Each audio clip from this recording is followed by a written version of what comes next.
অভিযানটাকে যারা এখানে আইন করতে তাদের আমরা বিভিন্ন রাজনৈতিক দলের অভিযোগ আছে যারা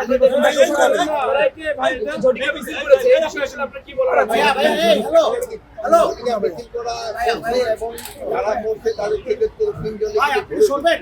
আর এক্ষেত্রে আমি আপনাদের একটা অনুরোধ করবো এই ধৈর্যের মিছিলগুলি কিন্তু আশেপাশে থেকে গেছে আপনারা যদি একটু আগে আমাদের একটু খবর দিয়ে দেন আমাদের কিন্তু সুবিধা হয় আমাদেরও ইন্টেলিজেন্স আছে আমরাও খবর পাই আপনারা সবসময় খুব ভালো খবর দিয়ে থাকেন এবং আমাদের সাহায্যে সহযোগিতা করে থাকেন এই ব্যাপারে আপনারা আমাদের মাননীয় উপদেষ্টা এনসিপির পক্ষ থেকে যেমন গেল রোববার যে ঘটনা করেছে সেখানে বসে ভোট কেন্দ্র দখল করবে ভোট কেন্দ্র দখলের একটা আমরা যখন এই এলাকায় সকাল থেকে কাজ করছি একজন চেয়ারম্যানের কথা স্থানীয় কয়েকজন আচ্ছা মোবাইল তো বুঝতে পারতেন ভাই আমরা তো ক্যামেরাতে এক মিনিট অলরেডি আমাদের পানি সম্পদ মন্ত্রণালয় উপদেষ্টা যারা অবৈধভাবে এটা দখল করে আছে তাদেরই কিন্তু আমরা আগে উচ্ছেদ করব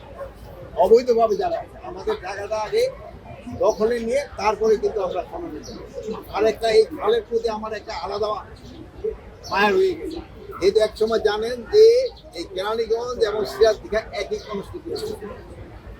নব সাজা হাসান আজকের কিন্তু আর প্লাস আমি এই খাল দিয়ে আমি সিরিয়াল দিকে থেকে লোকের আমি এখানে এই জন্য আমার একটা আলাদা এটার জন্য একটা এটা যেন ভালোভাবে হয়ে যায় এই জন্য যত ধরনের সাহায্য সহযোগিতা সরকার হবে আমাদের মন্ত্রণালয় থেকে আমরা করে দেবো এবং আমি আপনাদের কাছে অনুরোধ করবো আপনারা একটু সাহায্য সুবিধা করবেন যারা অবৈধভাবে দখল করে আছে এই ভূমিদস্যুদের থেকে